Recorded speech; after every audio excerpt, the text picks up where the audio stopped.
Since the beginning of my career in 2003, I've been helping thousands of people preventing or resolving muscle and joint pain, back pain, neck pain, etc.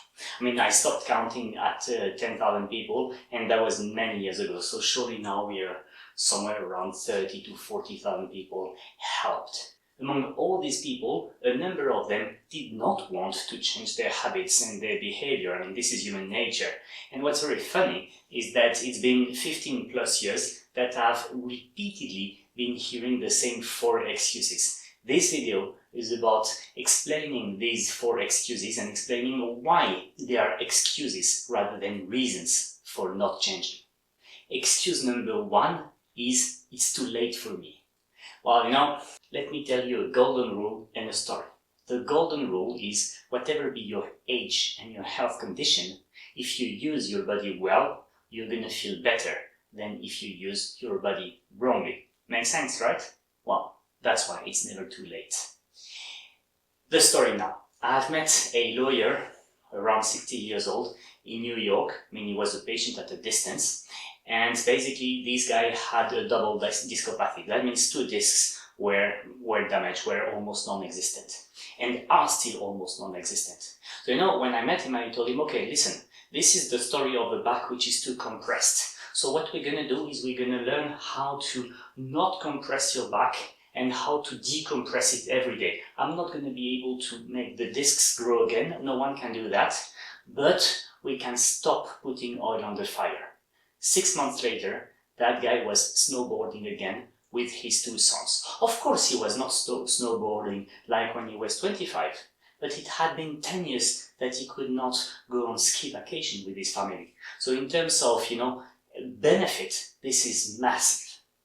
Excuse number 2 is, I have no time or I'll be slower with your technique. This is typical when I give manual handling courses. No? There are 2 reasons why this is an excuse. Reason number 1 is that, these people are mixing up the time it takes to learn a new technique and the time it takes to execute the new technique once it's been automated.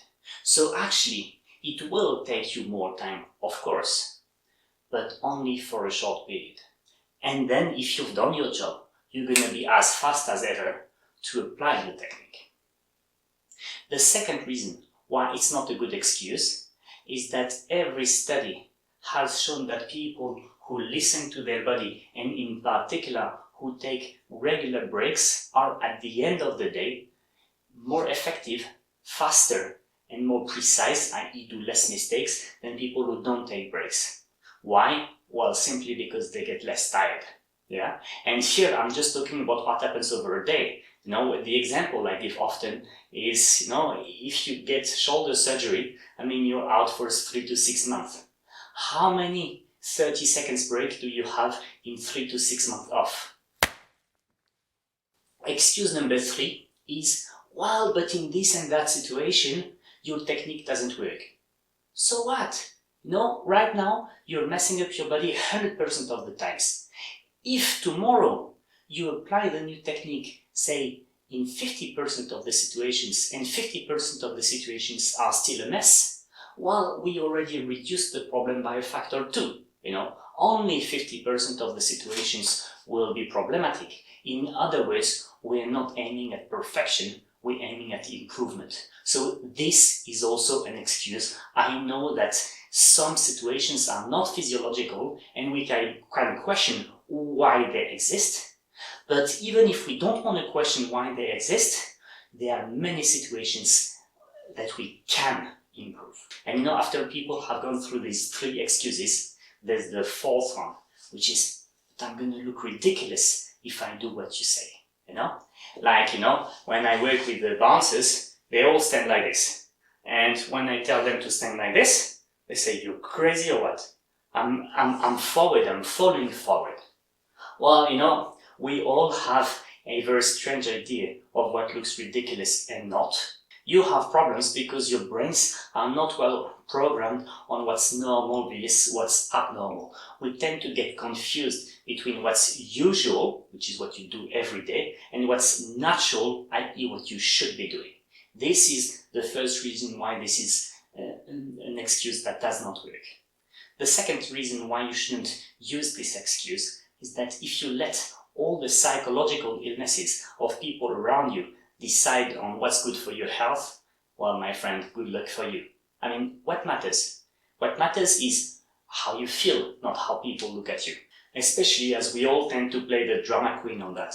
I mean, we overestimate how people will look at us. Now, I've done the relaxation exercise that you can find in this video in the middle of Wall Street at lunchtime.